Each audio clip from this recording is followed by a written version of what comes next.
નમસ્કાર, good morning all of you.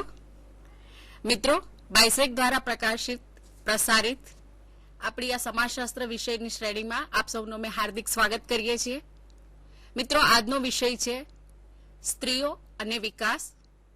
સ્ત્રીઓની વાત આવે ત્યારે ભારતીય નારીના અનુસંધાનમાં એક જણે બહુ સરસ કહ્યું છે કે કેવી હોય તો કે દિલ में मोहब्बत है, नजर में कटारिया, शादीशुदा सीता है तो दुर्गा कंवारिया, अगर वक्त पड़ेगा तो ये काली भी बनेगी, भोली न समझना ये है भारत की नारिया.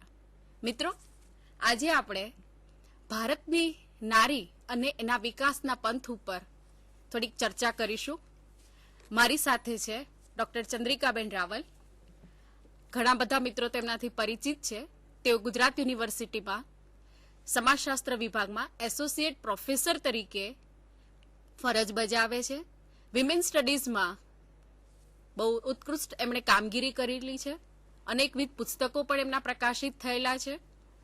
તાજેતરમાં જ એમનો જેન્ડર અને સમાજ અને શિક્ષિત બેકારી ઉપર સહલેખિકા તરીકે પણ એમના પુસ્તક પ્રકાશિત થયા. પાર્શ્વ પબ્લિકેશન એને પ્રકાશિત કર્યા છે. આજે આપણે એમની સાથે સ્ત્રીઓ અને વિકાસના અનુસંધાનમાં વાતચીત દ્વારા થોડીક જાણકારી મેળવીશું. તો ચંદ્રિકાબેન, આપનું સ્વાગત છે. સૌપ્રથમ અમારા મિત્રોને એ જણાવો કે ઉત્ક્રાંતિ, વૃદ્ધિ અને વિકાસ આ ત્રણમાં શું ફરક? આપણે શરૂઆત કરીશું કે વિકાસની જ્યારે વાત આવે જી તો સૌથી પહેલા આ ત્રણ બાબતમાં કેટલીક વાર વિદ્યાર્થીઓને, અધ્યાપકોને થોડીક મૂંઝવણ થતી હોય છે કે વિકાસ, ઉત્ક્રાંતિ અને વૃદ્ધિ એ શું છે. જી તો ઉત્ક્રાંતિની વાત આવે ત્યારે આપણને હંમેશા ડાર્વિન યાદ આવે. અને ડાર્વિને બહુ સરસ રજૂઆત કરી હતી કે જીવશાસ્ત્રની ઉત્ક્રાંતિ કેવી રીતે થઈ છે. મિત્રો, આપ સૌ જાણતા હશો કે અમીબા એક કોષી પ્રાણી, ધીમે ધીમે એના બહુકોષીય પ્રાણીઓ થયા, ધીમે 4 પગા થયા, સસ્તન થયા, ચિમ્પાન્ઝી અને માનવ. આમ જીવશાસ્ત્રની ઉત્ક્રાંતિ તબક્કાવાર થઈ. માનવ સમાજની ઉત્ક્રાંતિ પણ તબક્કાવાર થઈ કે માનવી પહેલા ભટકતું જીવન ગાળતો હતો, ધીમે ધીમે એ પશુપાલન અવસ્થામાં આવ્યો, કષ્ટ ઉદ્યોગ આવ્યો, એ તામ્ર યુગમાં આવ્યો, પાષાણ યુગમાં આવ્યો, અને એમ કરતા કરતા માનવ આજે સભ્ય સમાજના સંદર્ભમાં જોઈએ તો સાયન્સ, ટેકનોલોજી, અતિ આધુનિક ઉપકરણો વસાવે છે. તો આ માનવ સમાજની ઉત્ક્રાંતિ છે. એટલે ઉત્ક્રાંતિના સંદર્ભમાં જો આપણે જોઈએ તો આપ સ્લાઇડમાં જોઈ શકશો કે ઉત્ક્રાંતિ એટલે એકમના સ્વરૂપમાં, ઢબમાં, આંતરિક તત્વોમાં થતા ફેરફારોનો સમાવેશ. એને આપણે ઉત્ક્રાંતિ કહીએ છીએ. તો એની સામે આપણે જયારે વૃદ્ધિની વાત કરીએ છીએ તો વૃદ્ધિ, શૈલજાબેન, જુદી બાબત છે. કારણ કે દાખલા તરીકે તમારી કોલેજ છે તો એ કોલેજની શરૂઆત થઈ ત્યારે તમારી પાસે 3 સ્ટુડન્ટ હતા. 3 બહેનોથી શરૂ કરી અને આજે 1300 જેટલી બહેનો એસએલયુ કોલેજમાં ભણે છે. તો આ સંખ્યામાં થતો વધારો એ વૃદ્ધિ છે. અને એ વૃદ્ધિની સાથે જો આપણે જોઈએ, આપ સ્લાઇડમાં જોઈ શકશો કે એકમમાં વધારો એટલે વૃદ્ધિ, અને વૃદ્ધિ સાથે સમાનતા અનિવાર્ય નથી. વૃદ્ધિ એટલે વધારો પણ વિકાસ નહીં. આ એક બાબતની સ્પષ્ટતા આપણે કરવી જોઈએ. અને ત્રીજો જે મહત્વનો મુદ્દો છે એ છે વિકાસ અંગેની. જ્યારે પણ આપણે વિકાસની વાત કરીએ છીએ ત્યારે ઘણા બધા ઇસ્યુઝ આપણી સામે આવે છે. અને વિકાસની વાત આવે ત્યારે આપણે ઇકોનોમિક્સની દ્રષ્ટિએ જોઈએ તો આર્થિક વૃદ્ધિ, પણ વૃદ્ધિ એટલું જ નથી. વૃદ્ધિની સાથે સાથે ઘણી બધી બાબતોનો વિકાસમાં સમાવેશ થાય છે. અને જ્યારે આપણે વિમેન એન્ડ ડેવલપમેન્ટની વાત કરીએ ત્યારે તો ડેવલપમેન્ટના મુદ્દાને આપણે બરાબર સમજવો જોઈએ. એટલે ડેવલપમેન્ટને જો આપણે જોઈએ, સ્લાઇડમાં જોઈ શકશો આપ કે એમાં આર્થિક વૃદ્ધિ નહીં પણ લોકોના જીવનની ભૌતિક ગુણવત્તામાં સમગ્રપણે વિધાયક પરિવર્તન ખરું, પણ કેવું વિધાયક પરિવર્તન, એક પોઝિટિવ પરિવર્તન. એની સાથે સાથે ઉચિત આધુનિકીકરણ હોઈ શકે, વ્યક્તિગત પસંદગીમાં વધારો હોઈ શકે, આવકમાં સુધારો. આ બધી બાબત એની સાથે સંકળાયેલી છે.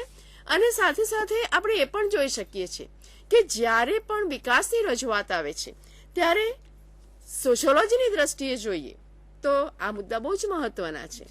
કારણ કે આરોગ્ય અને શિક્ષણ સેવામાં વધારો થતો હોય, પરંપરાગત કુશળતા, સાંસ્કૃતિક મૂલ્યોની જાળવણી, સામાજિક જીવનમાં બંધુત્વ અને સુગ્રથિતતાની જાળવણી, આ બધા જ મુદ્દાઓ એની સાથે સંકળાયેલા છે. એટલે વિકાસને આપણે કોઈ એક પાસાના, વૃદ્ધિના કે બીજા મુદ્દાના સંદર્ભમાં ન સમજી શકીએ, પણ એમાં તો ઘણા બધા પાસાઓનો સમાવેશ થાય છે. જીવનની ગુણવત્તાનો સમાવેશ થાય છે, આપણા આરોગ્યનો, શિક્ષણનો, એવા ઘણા બધા મુદ્દાઓનો સમાવેશ થાય છે. આના અનુસંધાનમાં ગિરનાર મરદારનું એક સરસ રજૂઆત છે, અને એણે જે રજૂઆત કરી છે એમાં પહેલો મુદ્દો એણે એ કહ્યો કે વોટ ઇઝ ડેવલપમેન્ટ? તો કે છે ડેવલપમેન્ટ ઓફ રેશનલાઇઝેશન્સ, જેને આપણે કદાચ ગુજરાતીમાં જો કરવું હોય તો વિવેકીકરણ કહી શકીએ. રેશનલાઇઝેશન મીન્સ કે જે પરિસ્થિતિ છે એનામાં બુદ્ધિપૂર્વકનો સુધારો કેવી રીતે લાવવો. બીજું, ઇકોનોમિક્સની દ્રષ્ટિએ આ મુદ્દો બહુ મહત્વનો છે કે ઉત્પાદન ક્ષમતામાં વૃદ્ધિ.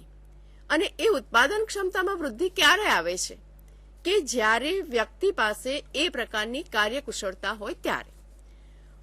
એ કાર્યકુશળતા એની વધશે, એનું એજ્યુકેશન વધશે, તો શું થશે કે જીવન સ્તરમાં વૃદ્ધિ થશે. અને જીવન સ્તરમાં વૃદ્ધિ ક્યારે થશે? કે જ્યારે તમારી પાસે શિક્ષણ હશે, આવક હશે, અને તો જ તમે તમારું ડેવલપમેન્ટ બરાબર કરી શકશો.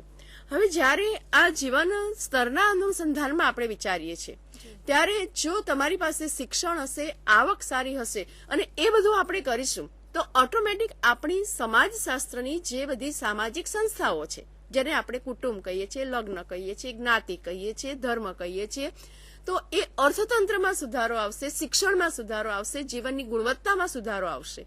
અને આ બધું જ્યારે ભેગું થાય છે ત્યારે જ આપણે વિમેન ડેવલપમેન્ટની વાત કરી શકીએ છીએ. અને એ ડેવલપમેન્ટ વિમેનની વાત આવશે એટલે ઓટોમેટિક સમાજની વાત આવશે, અને સમાજની સાથે આ બધા જ મુદ્દા એ બહુ જ સરસ રીતે સંકળાયેલા છે. એ તમને ખ્યાલ આવ્યો હશે. આપણે બધા ત્રણે ઉત્ક્રાંતિ, વૃદ્ધિ અને વિકાસ, આ ત્રણની વાત કરી. આપણું મેઇન ફોકસ વિકાસ છે. તો વિકાસના આવશ્યક તત્વો કયા, એ આપણે વિદ્યાર્થીઓને જરા જણાવીએ તો ચોક્કસ આપણે એ વાત કરી શકીએ. આપ જોઈ શકશો કે વિકાસના આવશ્યક તત્વો કયા છે. પહેલી વાત તો એ છે કે શિક્ષણનો વિસ્તાર. શિક્ષણનો વિસ્તાર મીન્સ શિક્ષણ સંખ્યાત્મક રીતે પણ વધે અને ગુણાત્મક રીતે પણ વધે. અત્યારે આપણી ગુજરાતની જ શાળાઓની વાત કરીએ તો શાળાઓમાં શિક્ષણના વિસ્તાર વિશેની રજૂઆત છે. શિક્ષણનો વિસ્તાર વધ્યો છે. પહેલા ગ્રામ્ય વિસ્તારોમાં, આદિવાસી વિસ્તારોમાં એટલું શિક્ષણ નહોતું. આજે ગામડે ગામડે શાળાઓ, સારી શાળાઓ, આશ્રમ શાળાઓ, આ બધું થયું છે. તો એ શિક્ષણનો વિસ્તાર વધ્યો છે. બીજું કે સમતોલન આહાર અને પૌષ્ટિક આહાર. આહાર સમતોલન પણ હોવો જોઈએ અને પૌષ્ટિક પણ હોવો જોઈએ. જો વધારે પડતું આપણે ખાઈશું તો પણ નુકસાન જવાનું છે. અને જે ખાઈએ છીએ એમાં જો પૂરક તત્વો નહીં હોય, પોષક તત્વો નહીં હોય, તો આપણને નુકસાન જતું હોય છે. એટલે આપણે જો જીવનની ગુણવત્તા સુધારવી હોય તો એ ગુણવત્તા સુધારવા માટે શૈજાબેન આપણે વિદ્યાર્થીઓને પણ આ સમજાવવું પડે કે પોષક તત્વો વાળો આહાર લેવો જોઈએ.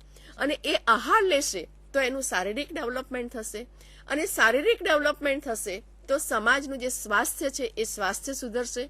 કારણ કે સ્વાસ્થ્યની સુવિધા જ્યાં નથી ત્યાં આ બધી બાબતમાં, ઘણી બધી બાબતમાં આપણે પછાત રહીએ છીએ.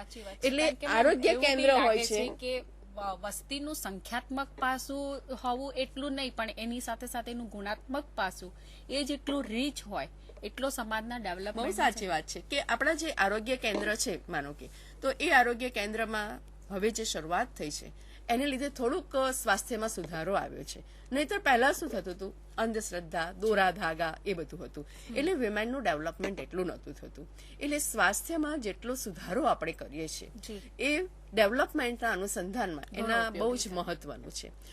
એવું જ આપણને જોવા મળે છે કે મૌલિક સ્વતંત્રતા. આપણે સ્વતંત્રતા આપીએ છીએ, બંધારણમાં તો આપણને આપી દીધી, ઘણી બધી આખું લિસ્ટ બનાવીએ તો આવી જાય. અને કદાચ ભારત એવો એક દેશ છે કે બહેનોને સ્વતંત્રતા ને સમાનતા ને એ બધા જે એના બંધારણીય હક્કો છે એ કદાચ અન્ય દેશો કરતા મને લાગે ભારત પહેલું છે.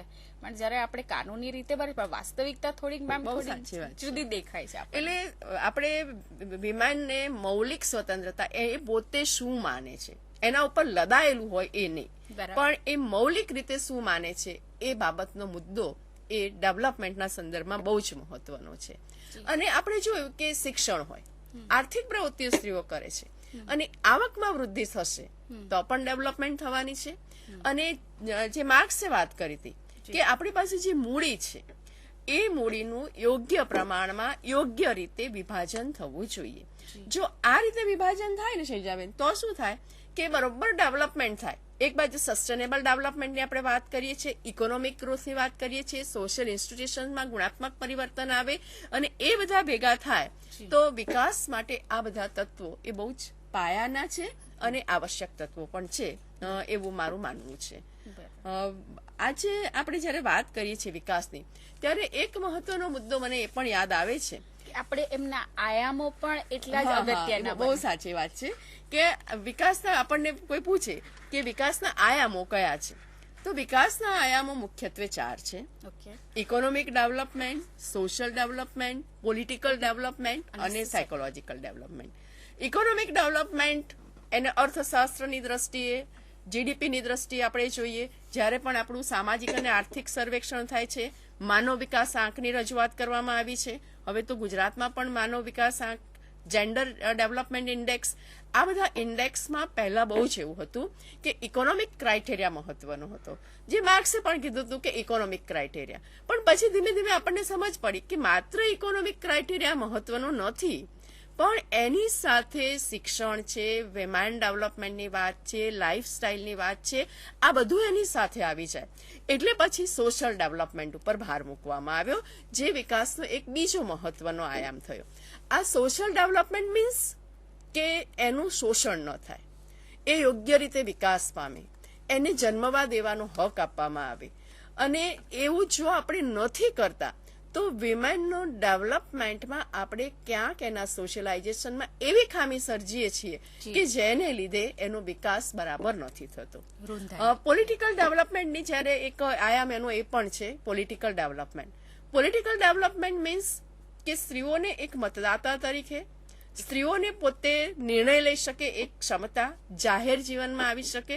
અને તમે તો જાણતા જ હશો કે હવે આપણી સરકારે સ્થાનિક સ્વરાજ્યની જે સંસ્થાઓ છે એમાં 33% અનામત કર્યું છે. અને પંચાયતમાં બહેનોએ બહુ અફલાતુન કામ કર્યું, કારણ કે એ બધી બહેનોને ખ્યાલ આવ્યો કે અમારા પ્રશ્નો શું છે, બેઝિક પ્રશ્નો શું છે. પાણીનો પ્રશ્ન હોય, ઈંધણનો પ્રશ્ન હોય, બાળકોની જાળવણીનો પ્રશ્ન હોય. હા, એટલે શરૂઆતમાં આ અનામત સીટથી એવું લાગે છે કે બહેનો શું કરશે, પણ પછી એટલી તો થોડી જાગૃત થઈ જાય છે અને એવી બહેનોને પણ મળે છે. અને એવી એટલી તો હોશિયાર થઈ ગઈ છે કે ગામના ડેવલપમેન્ટમાં પહેલા બહેનો તરફ જ ધ્યાન રાખવાનું, કે એ બહેનો પોતાના ડેવલપમેન્ટની સાથે સાથે સમાજની બહેનોનું ડેવલપમેન્ટ થાય એવો પણ પ્રયત્ન કર્યો છે. એટલે આ બધા જે વિકાસના મુખ્ય આયામો છે એ મારી દ્રષ્ટિએ બહુ જ મહત્વના છે. અને હમણાં આપણે એક જે કામ કર્યું હતું ને કે જેમાં એક જ દીકરી હોય અને એ દીકરીના મા બાપે કેવું સરસ રીતે એમને એક્સેપ્ટ કર્યું હતું. અને દીકરી વાલનો દરિયો છે, દીકરી કુળદીવડી છે. આપણા જે પુસ્તકો આપણે લખ્યા, દીકરી અમારી કુળદીવડી, અથવા તો આપણે જે બીજું હમણાં પુસ્તક લખ્યું કે સમાજનો સૂરજ, એમાં પણ આ વાત કરી છે. તો તમે તમારી પાસે જે પેલું લાવ્યા છો ભણતરમાંથી આપણને મળ્યું છે એની થોડી વાત કરશો કે દીકરીના વિકાસ, એટલે દીકરી કેવી હોવી જોઈએ અને વિકાસ કેવી રીતે થાય? મિત્રો, આપણે જયારે સમાજની વાત કરતા હોય ત્યારે સંસાર રથના 2 પૈડા, સ્ત્રી અને પુરુષ, અને એનું બાળપણ જોઈએ તો દીકરો અને દીકરી. મને લાગે છે કે સામાજિકરણ જ આપણે એનું એવું સરસ કરીએ, દીકરાનું તો સરસ કરીએ જ છીએ અને એને કઈ નિર્મૂળ કરવાની જરૂર નથી, પણ એના જેવું ડેવલપમેન્ટ જો દીકરીનું પણ કરવામાં આવે તો ખરેખર મજા પડી જાય. મજા પડી જાય ઇન ધ સેન્સ કે બંનેને એવું લાગે કે બંને સમાનતાના પાયા ઉપર છે. ગણતર સંસ્થામાંથી એક સરસ મજાનું પોસ્ટર અમને ઉપલબ્ધ થયું છે કે એના તમે દરેક પાસા, હું અહીંયા એક પછી એક સેજ બોલું છું, પણ એમાંથી આપણને આપણા જે સમાજના જે જુદા જુદા ક્ષેત્રો છે, આરોગ્યનું હોય, શિક્ષણનું હોય, આર્થિક હોય, કૌટુંબિક હોય, લગ્નનું હોય, આ બધા જ ક્ષેત્રોને આવરી લેતું આ બધા જ ક્ષેત્રમાં જો દીકરીને શું કેવી હોય તો સમાજનું ડેવલપમેન્ટ થાય, એના વિશેની બહુ સરસ વાત મૂકી છે કે રમતી, હસતી, દોડતી, ખીલતી, કૂદતી, ભણતી, નાચતી, બોલતી જો આવી દીકરી હોય તો સમાજ ખરેખર કુટુંબમાં અને એના પોતાના વ્યક્તિત્વનો વિકાસ પણ એ બહુ સરસ રીતે કરી શકે. સાથે સાથે જ્યારે શિક્ષણના અનુસંધાનમાં વાત કરીએ છીએ ત્યારે મોટી થાતી દીકરી, ગીત ગાતી દીકરી અને ચોપડી વાંચી, જ્યારે વાંચે ગુજરાતનું પણ જ્યારે આટલું મોટું અભિયાન ચાલતું હોય ત્યારે બહેનો પણ જો શિક્ષણ સાથે સંકળાયેલા હોય, ભણેલા ગણેલા હોય, બાળપણથી એને આવી સરસ ટ્રેનિંગ આપવામાં આવી હોય તો આપણું આ કામ ચોક્કસ કરે. કારણ કે જો શિક્ષિત હશે તો એમાં એને શિક્ષણ આપીશું તો એ દાખલા ગણતી થશે, હિસાબ કરતી થશે, હોશિયાર તો થશે હોય છે પણ એને બિચારીને તક નથી આપવામાં આવતી. તો આ બંનેને તક પણ મળશે. અને એવું કહેવાય કે માથી સવાય અને પિતાથી પણ સવાય એવી દીકરી અને એનાથી દીકરા દીકરી વચ્ચેનો જે ભેદ છે એ પણ થોડો નિર્મૂળ થશે. આગળ જીવથી વધારે એનું જતન એવું સરસ કરવું જોઈએ, એને હાડછેડ ના કરો. દીકરી છે એટલે બોજારૂપ છે એવું જો ન કરવામાં આવે તો જીવથી એને વધારે વાલી દીકરી એવો પ્રેમ આપવામાં આવે, મા બાપનું રોશન કરતી હોય, કુટુંબની શાન વધારતી હોય ને સમાજનું નામ પણ ઉજાડતી હોય ને એવી દીકરીઓ જ્યારે સમાજની અંદર દેખાડે તો સ્વાભાવિક છે કે એમાંથી બીજી બહેનોને પણ એમાંથી ઇન્સ્પિરેશન ચોક્કસ મળશે. પોતાના સવાલ જાતે ઉકલતી, એને એક વખત સવાલ આપો તો એ મચી પડે છે એવું નથી, એનામાં થોડીક વિશ્વાસ મૂકવાની જરૂર છે.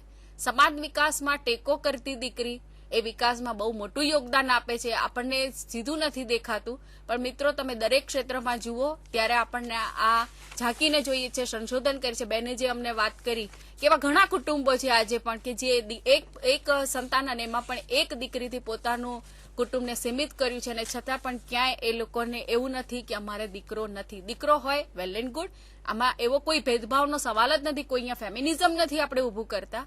સવાલ માત્ર એટલો છે કે સમાનતાના પાયા ઉપર આપણે આગળ ચાલીએ. બહેનોના સવાલમાં નેતૃત્વ પણ એ સારી રીતે પૂરી શકાય શિક્ષણમાં. કારણ કે આપણે પછી કે ચૂંટણીઓ થતી હોય, ક્લાસની અંદર મોનિટર બનાવવાની હોય તો આ બધાથી એના નેતૃત્વની શક્તિ પણ ખીલતી હોય એવું આપણને જોવા મળે.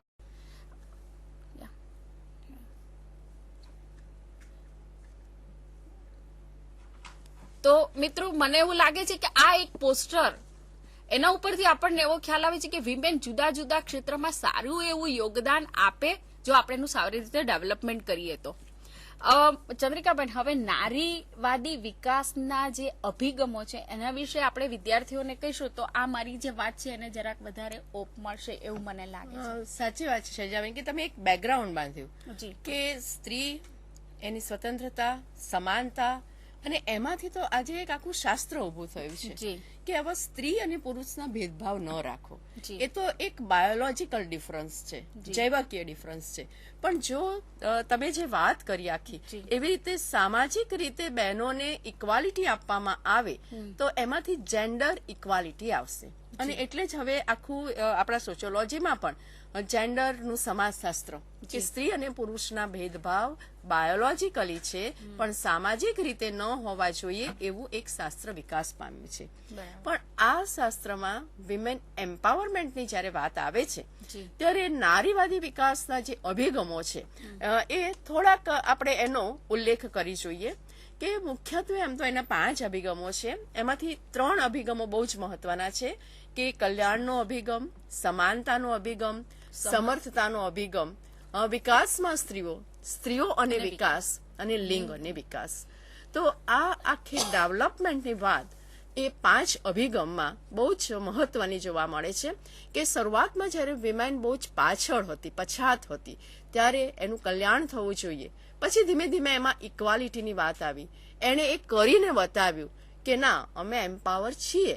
અને પછી તો આપણને બધાને ખ્યાલ છે કે 2001માં વિમેન એમ્પાવરમેન્ટ પોલિસી આવી અને વિકાસમાં સ્ત્રીઓને કેવી રીતે સાંકળી શકાય, સ્ત્રીઓની વિકાસ માટેની કેવી યોજનાઓ હોઈ શકે અને આખું એનું જેન્ડર ડેવલપમેન્ટ કેવી રીતે થાય એ અંગેની વાત આવી. એટલે હવે આ વિકાસનો મુદ્દો કેવો છે એ થોડોક વધારે આપણા સમાજમાં વધારે મહત્વનો બનતો જાય છે. આપણે સિનારીઓ જોઈએ છે તો એવું લાગે છે કે 75-85માં તો આપણે નારી મહિલા દાયકો આખો આપણે ઉજવ્યો અને ત્યાર પછી 78માં આયોજિત નીતિમાં પણ વિમેનના ઇસ્યુને ખાસું ફોકસ કરવામાં આવ્યું.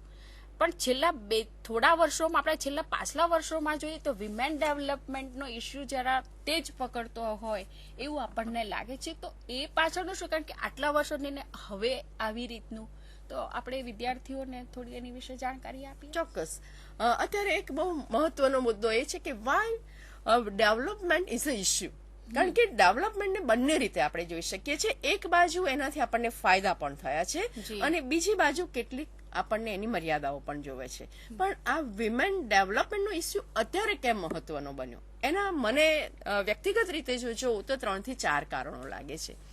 સૌથી પહેલી બાબત તો એ આપણને જોવા મળે છે કે સ્ત્રી અને પુરુષ આ બંને સમાજ રથના પૈડા છે. એક પૈડું આપણે ટ્રેક્ટરનું લગાવીએ અને બીજું કાઇનેટિકનું લગાવીએ તો એ વાહન ચાલે નહીં. ખરી વાત. એટલે સમાજ રથ માટે આ બંને પૈડા બહુ જ મહત્વના છે અને એ બંને સરખા હોવા જોઈએ, સમાન ગતિએ કરતા હોવા જોઈએ.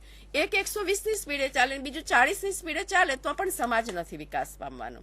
એટલે ડેવલપમેન્ટનો ઇસ્યુ ત્યાં આવીને બને છે. આપણે 2001 નું સેન્સસ લઈએ અને એ પહેલાના પણ જો સેન્સસ લઈએ તો આપણા દેશની ઓલમોસ્ટ હાફ પોપ્યુલેશન જે છે એ તો વિમેન છે અને આ 50% જેટલી 48% જેટલી બહેનોને દેશના વિકાસમાંથી જો બાકાત રાખવામાં આવે અથવા તો એમનો કોઈ વિકાસમાં ફાળો નથી એવું કહેવામાં આવે તો કોઈ પણ સમાજ એ આગળ નહીં વધી શકે. જવાહરલાલ નહેરુએ પણ બહુ સરસ રીતે કહ્યું સમાજની કે પ્રગતિની પારાશીસી એ સમાજમાં સ્ત્રીનું સ્થાન કેવું છે એના ઉપરથી. તો આ પ્રગતિ વિકાસ એ બધું તો વિમેન સાથે સંકળાયેલું છે. એટલે દેશમાં જો આપણે આટલું હાફ ઓફ ધી પોપ્યુલેશનને પાછળ રાખીશું તો ડેવલપમેન્ટ થશે નહીં. એટલે એ ઇસ્યુ મહત્વનો છે. બીજું આપણે ત્યાં વિકાસનો ઇસ્યુ એના માટે પેલો ગણવામાં આવે છે કે સ્ત્રીઓનો વિકાસની વાત આવે છે ત્યારે આપણે વિકાસના વિભિન્ન અર્થ કરીએ છીએ. આપણે આગળ જ જોયું કે કેટલાક વિકાસને પ્રગતિ કહે છે, કેટલાક વિકાસને વૃદ્ધિ કહે છે, કેટલાક વિકાસ એટલે શારીરિક કદમાં વધારો, આવા બધા મિનિંગ કરે છે. એટલે વિકાસનો જે એક્ઝેક્ટ મિનિંગ સોશિયોલોજીકલ થવો જોઈએ એ નથી થતો. એટલે આજે એક ઇસ્યુ બન્યો છે. ત્રીજી બાબત એ છે કે સ્ત્રીઓનો જે સહભાગીપણું છે એ સહભાગીપણાને આપણે બહુ જ ઉપેક્ષિત રાખ્યો છે. એનું ઇકોનોમિક સહભાગીપણું હોય, એનું કુટુંબમાં કોન્ટ્રીબ્યુશન હોય, એનું એજ્યુકેશનમાં હોય, પણ આપણે તો કદી એને એ ઇન્વોલ્વ કરતા નથી. અને જો એ ઇન્વોલ્વ થવા થાય છે તો આપણે એની સામે એવી વ્યવસ્થા મૂકી દઈએ છીએ કે એના ડેવલપમેન્ટમાં બાધારૂપ નીવડે છે. અને આ બધાના મૂળ જો આપણે જોઈએ તો આપણી પિતૃસત્તા વ્યવસ્થા છે. કારણ કે પિતૃસત્તા વ્યવસ્થામાં આપણે સ્ત્રીનું સ્થાન એ ગૌણ કરી નાખ્યું છે.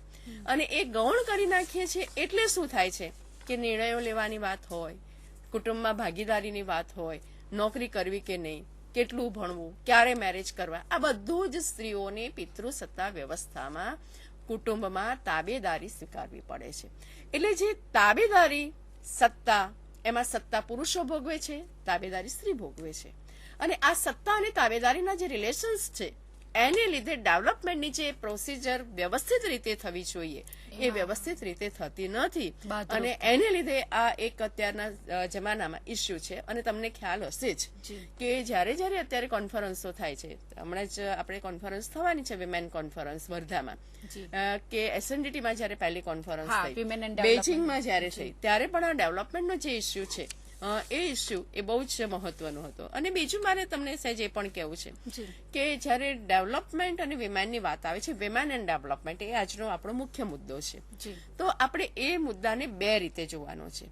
પહેલી બાબત તો એ છે કે જ્યારે આપણે વિમેન અને ડેવલપમેન્ટની વાત કરીએ છીએ ત્યારે ખરેખર સ્ત્રીઓએ વિકાસમાં શું ભૂમિકા ભજવી છે એનું આપણે એક મૂલ્યાંકન કરવું જોઈએ. અને બીજું આપણે એ મૂલ્યાંકન કરવું જોઈએ કે કયા કયા પ્રકારની યોજનાઓએ સ્ત્રીઓના વિકાસમાં ફાળો આપ્યો છે કે જેને લીધે સ્ત્રીઓ વિકાસ પામી છે. આ બંને મુદ્દા બહુ જ મહત્વના છે. પણ આપણી પાસે જે સમય છે શૈલજાબેન, એને લીધે આજે તો આપણે એક જ મુદ્દાની વાત કરીશું. ચોક્કસ. કે વિકાસમાં મહિલાઓની શું ભૂમિકા રહી છે. અને મેમ આપણે એમાં એવું કરીએ કે જે જુદા જુદા આપણા ક્ષેત્રો છે, કૌટુંબિક, લગ્ન, આ તે સાંસ્કૃતિક ક્ષેત્રે, આર્થિક ક્ષેત્રે, રાજકીય ક્ષેત્રે, વહીવટના ક્ષેત્રે, આ બધા જે પાસાઓ છે એમાં મહિલાઓ ક્યાં છે એના વિશે આપણે થોડી થોડી વાત આપણા વિદ્યાર્થીઓ સાથે ચોક્કસ કરીએ. તો આપણે સૌથી પહેલા મને લાગે છે કે કોઈ પણ સમાજની ધરોહર જે કુટુંબ કહેવાય એ કૌટુંબિક વિકાસમાં સ્ત્રીઓનો શું ફાળો. સૌથી અગત્યનું, કોઈ પણ સમાજનું સાતત્ય જાળવવામાં કુટુંબ બહુ મહત્વનો ભાગ ભજવે અને કદાચ એટલે જ સમાજનું પાયાનું એકમ આપણે કુટુંબ કહેતા હોઈએ છીએ. અને એમાં સૌથી અગત્યની ભૂમિકા જો કોઈના ફાળે જો રહેતી હોય તો એ મહિલાઓ છે. તો બાળ જન્મ, બાળકનો સારી રીતે જન્મ આપવો, એનો સારી રીતે ઉછેર કરવો, કારણ કે બાળક જેટલું સરસ રીતે ઉછરેલું એનું સામાજિકરણ જેટલું સરસ થાય તો સમાજને પણ સારા નાગરિકો મળે. એટલે એની મેઇન જવાબદારી મહિલાઓ ઉપર હોય છે અને એ બાખૂબી બહુ જ સરસ રીતે એ કોઈ પણ સ્તરમાં બહેનો હોય, એ આર્થિક સ્તરની રીતે જોઈએ કે જ્ઞાતિના સ્તરની રીતે જોઈએ, દરેકની અંદર તમને આ વસ્તુ જોવા મળે કે મહિલાઓનો રોલ ખાસ કરીને પોતાના બાળકના અનુસંધાનમાં બહુ મહત્વનો હોય છે.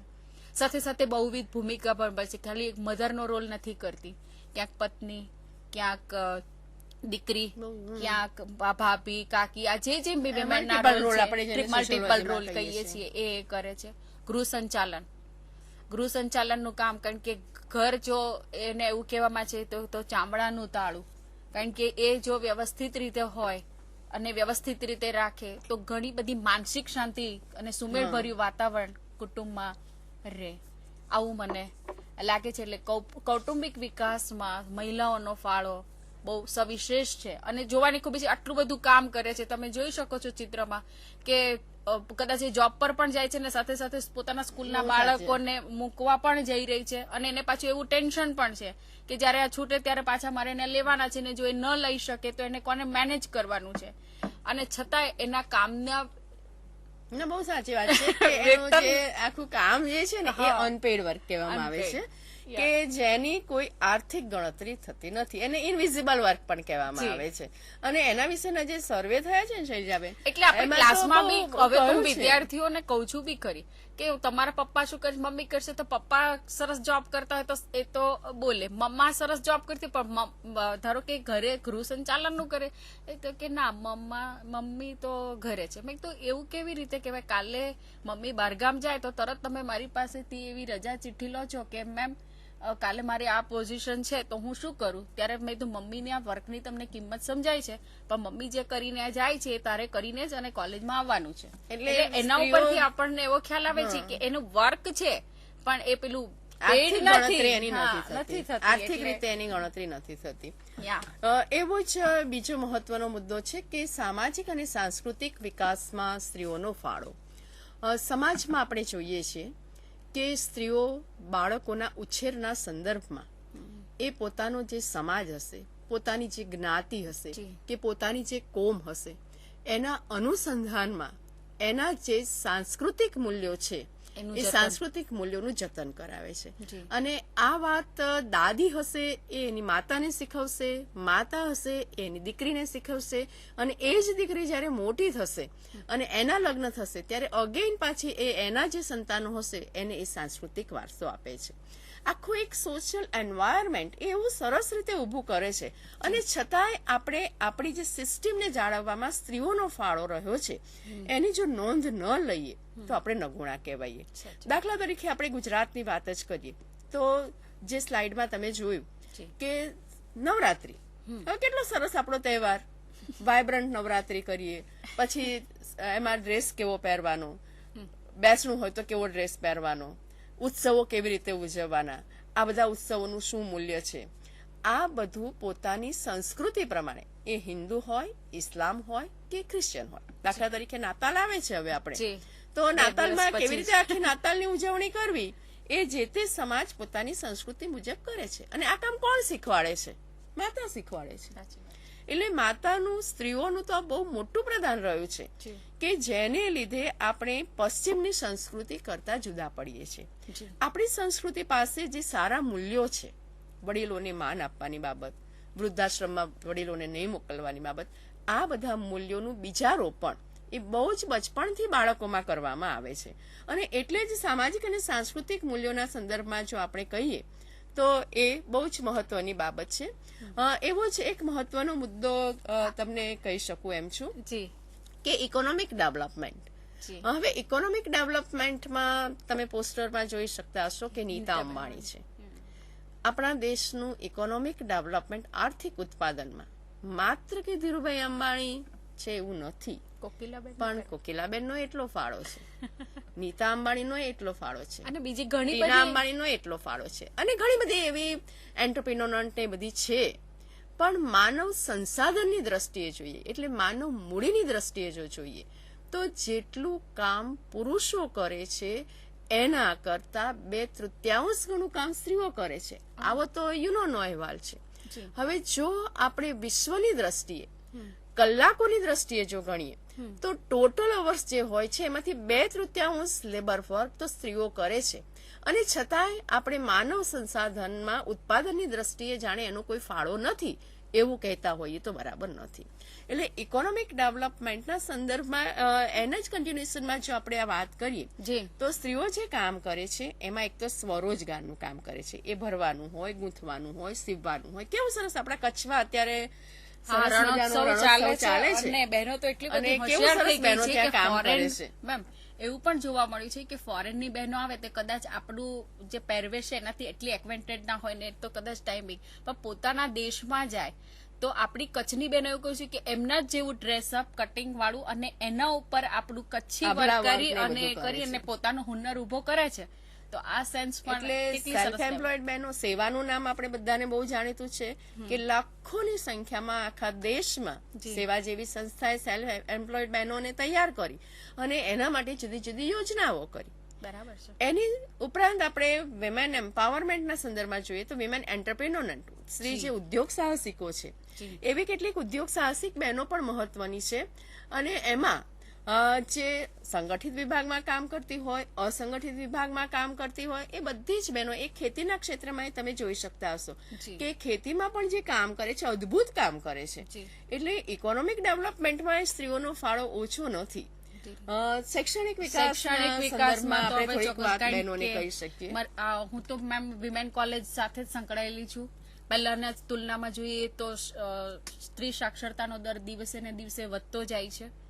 અને એટલું જ નહીં, વિદ્યાર્થી તરીકે તો એ સરસ પોતાની કામગીરી કરે છે, શિક્ષિકાઓ તરીકે પણ કરે છે. અને હવે તો એટલું બધું છે કે સંચાલન પણ અમારું જે ગુજરાત સ્ત્રી કેળવણી મંડળ છે એ તો સંચાલિત વિમેન દ્વારા જ છે. અને એ એવી બહેનો છે કે એક જમાનામાં ત્યાં ભણી અને ત્યાંથી જ પોતાનું આખું ડેવલપમેન્ટ કર્યું. ત્યાં શિક્ષિકા તરીકે પણ કામગીરી કરી, ત્યાં પ્રિન્સિપાલ તરીકે પણ કામ કરી અને સંચાલક તરીકે પણ આજે સરસ મજાનો કુશળતાપૂર્વક વહીવટ કરે છે. અને એ રીતે આપણે ગુજરાતમાં જો જોઈએ તો ગુજરાતમાં આજે શિક્ષિકાઓ વધારે પ્રિય બનતી જાય છે, કારણ કે કેટલાક સોશિયલ ઇશ્યુઝ એની સાથે સાથે એની ભણાવવાની સ્ટાઇલ ને એ બધું જોઈએ તો એક વિદ્યાર્થી તરીકે, શિક્ષિકા તરીકે, પછી કેટલાક તો અત્યારે પ્રિન્સિપાલ તરીકે છે. આપણે જો યુનિવર્સિટીની યાદી લઈને બેસીએ તો ઘણા બધા પ્રિન્સિપાલો વિમાન છે. એટલે પ્રિન્સિપાલ તરીકેની ભૂમિકા ભજવે છે, નિરીક્ષક તરીકેની હોય. આપણે શિક્ષણ કમિશનરની વાત કરીએ તો એ પણ આપણે ત્યાં મહિલા છે. એટલે શિક્ષણના સંદર્ભમાં ઘણી બધી બાબતો આપણને એવી જોવા મળે છે કે જેમાં હોય છે ને રિસર્ચર તરીકે તમે જુઓ કે સારામાં સારું કામ એક રિસર્ચર તરીકે. અને મેં તો એટલે સુધી કે યુજીસી યુનિવર્સિટી ગ્રાન્ટ કમિશનની અંદર પણ એ લોકોએ સરસ મજાના હોદ્દા સંભાળેલા. બહુ સાચી વાત છે. અને ગુજરાતમાં જ આપણે જો જોઈએ તો સોશિયોલોજીની જ વાત કરીએ તો ડોક્ટર આમ્રપાલીબેન છે, હેમિક્ષાબેન છે, આ બધા અને તારાબેન તો કેવા વિમેન એમ્પાવરમેન્ટના પેલા ગણાય કે સોશિયોલોજી એમને લીધે દાખલ થયું છે. એટલે એજ્યુકેશનમાં સંશોધનની દ્રષ્ટિએ જોઈએ, અધ્યાપકની દ્રષ્ટિએ જોઈએ કે કુલપતિની દ્રષ્ટિએ જોઈએ કે વિદ્યાર્થીઓની દ્રષ્ટિએ જોઈએ, આપણા વિષયમાં જે ઘણી બધી વિદ્યાર્થીઓ ભણે છે તો એ રીતે એનું ડેવલપમેન્ટ જો થાય તો એ કામ એ વધારે સારી રીતે કરી શકે એમ છે. રાજકીય વિકાસના અનુસંધાનમાં થોડીક વાતો આપણે મિત્રોને કરીએ. હાજી, કારણ કે આપણે જોઈએ છીએ કે સરપંચ એટલે કે પ્રાથમિક લેવલથી પંચાયતથી માંડીને પાર્લામેન્ટ સુધી દરેક ક્ષેત્રમાં બહેનોને જે અનામત થોડી ફાયદો આપ્યો છે અને બંધારણે તો આપણને વોટ અધિકાર આપેલો જ છે. એનો ફાયદો બહેનો પણ એટલી જાગૃતિ. ઘણીવાર તો એવું જોવા મળે છે કે વોટિંગ લાઈન જો તમે જુઓ તો એની અંદર ભાઈઓ કરતા અવેરનેસ એમનામાં વધારે છે અને એકને લઈ જાય અને બીજા. અને હવે તો એવું પણ કહેવા લાગી છે કે અમે અમારો મત એ અમારું ગુપ્ત મતદાન છે અને બે ભાઈઓ જ કે એ પ્રમાણે જ અમે મતદાન કરીએ એવું નહીં, અમે જે નક્કી કરીશું બહેનો એને અમે વોટ આપીશું. એટલે હવે ભાઈઓને પણ એમની પાસે જઈને સમજાવવા પડે છે કે તમે અમને વોટ આપજો. નહીં તો પહેલા તો શું કે કહી દીધું અને પછી હવે મળવા જવાની જરૂર નથી. એટલે આ એક છે મત વોટ કરે છે ચૂંટણીમાં ઊભી ઊભી પણ પણ રહે રહે છે, છે, ઊભી રહે છે, લોકો તરીકેનું પ્રચારક કામ તરીકે બી કામ કરે છે, અને હોદ્દો જીતે તો છે, છે જ. જીતે છે, હોદ્દો ધારણ કરે છે, હોદ્દો ધારણ કર્યા પછી પોતાની જે કમિટી હોય છે એ કમિટીની અંદર પણ પોતાનો જે વ્યક્ત કરવો હોય, પોતાના મત વિસ્તારની જે કઈ વાતચીત મૂકવી હોય, એમાં પણ બહુ જાગૃતિ થઈને બહુ પ્રયત્નપૂર્વક એ પોતાનો ભાર આપી અને પોતાની વાત મૂકે છે અને ડેવલપમેન્ટમાં યોગદાન અને આપે છે. અત્યારે તો આપણે જો પોલિટિકલી ડેવલપમેન્ટની વાત કરીએ જી. તો આપણા સ્પીકરની વાત હા, જી, કરીએ, મીરાબેન. આપણા રાષ્ટ્રપતિની વાત કરીએ, કે ગુજરાતના સંદર્ભમાં આપણા રાજ્યપાલની વાત કરીએ તો બધે વિમેન છે. જી. એટલે વિમેન પોલિટિકલ બાબતમાં જે પહેલા એકદમ ઓછી હતી એને બદલે જે ગાંધીજીના વખતથી ધીમે ધીમે એમાં એમાં જોવામાં પ્રસાર ને પ્રચાર કરતી થઈ છે.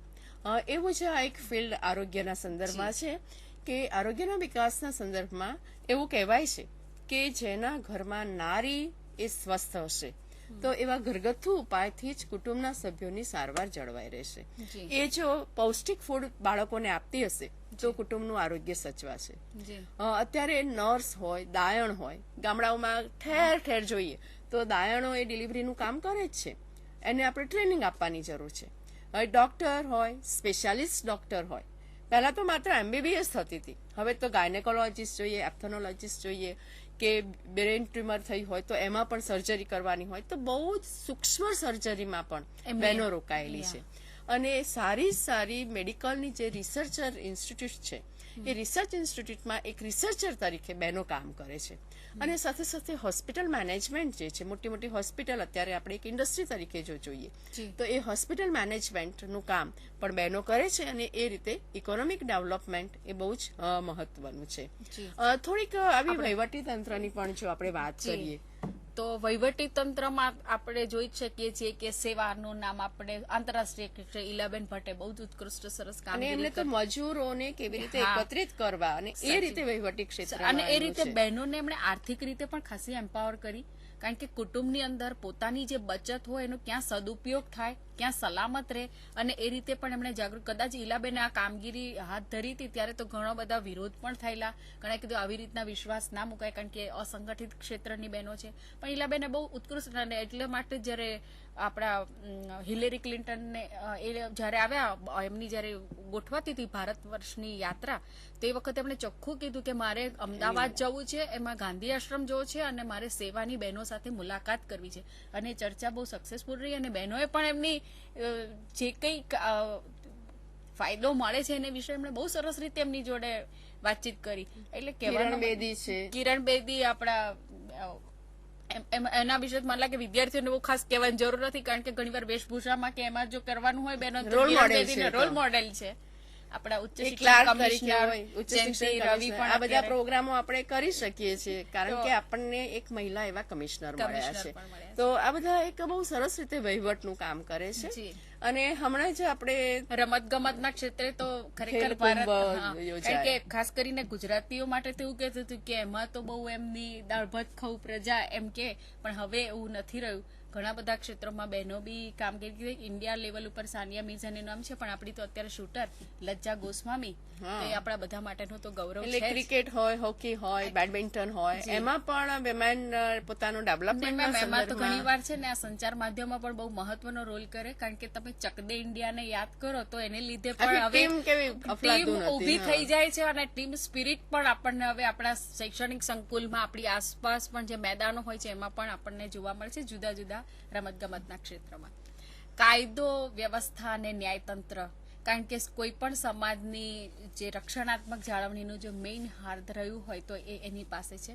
અને એમાં પણ બહેનોએ સારું એવું છે, કારણ કે જજ તરીકેની, હાઈકોર્ટ જજ તરીકેની કામગીરી કરવાની. પહેલી મહિલા જજ જોઈ શકશો, ઉષા રાડા છે, આપણે કેવી રીતે બધા ઉષાબેન વ્યવસ્થા જાળવવામાં લશ્કરમાં પણ છે. જી, અને બહુ સરસ રીતે બધા કામ કરી રહ્યા છે. બોર્ડર ઉપર પણ એટલું જ એ લોકોની કામગીરી રહે છે. અને આ રીતે આપણે જુદા જુદા મિત્રો આપણે આ રીતે જુદા જુદા ક્ષેત્રોમાં વિકાસના એમાં મહિલાઓએ જે યોગદાન આપ્યું છે એની ચર્ચા કરી. પણ હવે મને એવો પ્રશ્ન થાય કે વિકાસ તો જાણે છે, પણ એના અનુસંધાનમાં કોઈ થોડાક પ્રશ્નો બી તો નડતા, કારણ કે વિકાસમાં હંમેશા આપણે પોઝિટિવ વિચારે પણ હંમેશા બધું પોઝિટિવ જ થયું ને, ક્યાંક તમારી મર્યાદાઓ પણ, ક્યાંક તમને પ્રશ્નો પણ દેખાય કે જેને આપણે સોલ્વ કરવાના હોય, તો એના ઉપર કઈ પ્રકાશ પાડી શકે? હા, વિકાસને લીધે કેટલાક નવા પ્રશ્નો, નવી દિશાઓ એ બધું ઊભું થયું છે. પહેલી વાત તો એ છે કે આપણે ઇક્વાલિટી, જેન્ડર સેન્સિટિવિટી ઘણી બધી વાત કરી, પણ વાસ્તવમાં એવું નથી. શૈજાબેન, તમને ખ્યાલ હશે કે આપણો 2001નો જે સેન્સસ રિપોર્ટ આવ્યો અને એમાંથી 0 થી 6 ની જે વાત આવી, એમાં ભ્રૂણ હત્યા બહુ મોટી સમસ્યા સર્જાઈ કે જ્યાં આપણે બાળકીઓને જન્મવા દેવાનો અધિકાર ન આપીએ તો પછી એના ડેવલપમેન્ટની તો વાત ક્યાં આવી. પહેલો ઇસ્યુ એ કાન અડ્યો કે બહુ જ સમાનતાની વાત એ માત્ર બંધારણમાં રહી, વાસ્તવિકમાં ન આવી. એટલે પછી ડેવલપમેન્ટનો મુદ્દો અગત્યનો બન્યો, એક ન્યૂ ડિરેક્શન એને મળી. આપણે સ્ત્રીઓને કામ કરવું જોઈએ, એજ્યુકેશન લેવું જોઈએ, ટ્રેડિશનલ રોલમાંથી બહાર આવીને એક એડિશનલ રોલ કરવો જોઈએ, બધું જ સ્ત્રીઓએ કર્યું. એનું ઇકોનોમિક ડેવલપમેન્ટ પણ થયું, એ વ્યવસાયમાં પણ જોડાઈ. પણ જે બેવડી ભૂમિકાનો પ્રશ્ન આવ્યો એ તો સ્ત્રીઓએ સહન કરવું પડ્યું. કારણ કે રોલ શેરિંગ જે હોવું જોઈએ, ભૂમિકા સહયોગ કુટુંબ તરફથી જે મળવો જોઈએ એ ન મળ્યો. એટલે જે સ્ત્રી કામ કરવા જાય છે એ ઇકોનોમિક ડેવલપમેન્ટ કરી શકે, પણ એનું શરીર જે છે એ આ બેવડી ભૂમિકાને લીધે આરોગ્ય રીતે કથળતું ગયું અને અતિશય એ કામ કરવા લાગી. અને જે સ્ત્રીઓ કામ ઇકોનોમિકલી પ્રોડક્શનમાં નથી પણ ઘરે એટલું જ કામ કરે છે. આજે એક દરજી હોય તો એ સીવવાનું કામ કરશે તો પેલા હુકાઈ લગાડવાનું કામ કરશે, એક સુથાર હશે તો એ આ કામ કરશે તો આ કરશે, કુંભાર માટલા ઘડવાનું કામ કરશે તો બહેન એ કામ કરશે, પણ એની કોઈ ઇકોનોમિક ગણતરી ના થઈ. આ એક મુદ્દો મહત્વનો બન્યો અને અતિશય કામ એને સોંપી દેવામાં આવ્યું. જેમ જેમ એ કામ શીખી ગઈ એમ કામનો બોજ આપણે વધારતા ગયા. એટલે ઘણી બધી બહેનો એટલે આપણને એમ થાય કે કેટલુંક શીખીએ ને એટલે આપણને એ કામ વધારાઈ જાય. જ્યાં સુધી આપણને ગાડી ના આવડે ત્યાં સુધી એરપોર્ટ લેવા કોઈ ના જવું પડે, જે દિવસે આવડે એટલે આપણને એ કામ સોંપી દે. આપણને બેંકનું કામ ના આવડે ત્યાં સુધી બેંક ન, પછી આપણે એમ ડેવલપમેન્ટના સંદર્ભમાં એ કામ કરીએ એટલે કામનો અતિશય બોજ. બાળકોને લેવા જવા, બાળકોને મૂકવા જવા, બાળકોને આમ કરવાનું, બાળકોને સ્વિમિંગમાં મોકલો, બાળકોને આ કરો, આખો દિવસ એને સતત જુદા જુદા પ્રકારનું કામ રહ્યું.